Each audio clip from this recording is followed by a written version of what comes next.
I mean, my God, this person, Katie Price, we've talked about her before, she's always doing something, but this is a new twist. So she's apparently having a facelift and she's 39. What do you think, Pat? Well, it's always, whenever I go to a party or something, people will say, oh, you're a plastic surgeon, what do I need?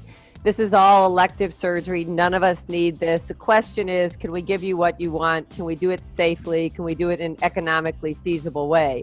But 39 years old and a facelift is pushing it. I think it's for a young woman, 39 years old, and I didn't look at her face that closely to see whether she needed it, but it's hard to believe that someone would need a facelift at 39. They talk about preventative, and I would do that with fillers and Botox rather than a facelift at a young age, and she's a pretty girl.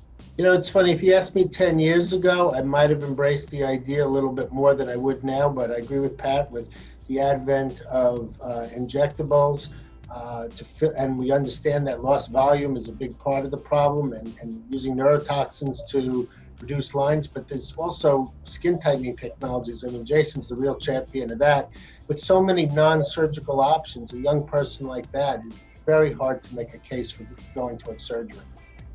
But there's a lot of different types of facelifts too, Lee. I mean, do you think that are they talking about something? They're calling it a facelift. It's not. When we say facelift, we're talking about a true, surgical facelift. But what do you think? So I think we have to really define this, and the answer is she really didn't have a facelift from my standpoint as a board-certified plastic surgeon looking at this. We have so many new technologies coming out, fillers that propose to lift a little bit, great skin tightening devices. I use Infini, I use Exelis. We have many different modalities and things that we do to help tighten the face and other parts of the bodies. This was a silhouette thread lift. And to be clear on it, these are threads that are placed through the skin, through a needle, usually under local anesthetic.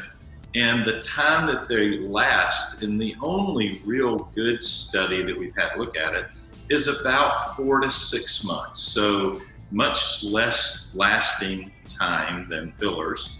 I don't call it the facelift. I would say for what we consider a surgical facelift, in general, 39 is way too young. There are some good solutions. I'm sure you guys probably, like Pat, you probably see people that are relatively young that may be doing less invasive things like Botox and fillers and getting good results, right?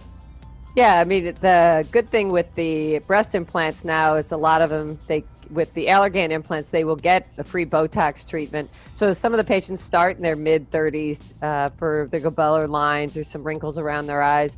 And there's some evidence starting earlier, you can delay at least some of the signs of aging. And the fillers, Voluma, really can help plump the cheeks up and look very natural.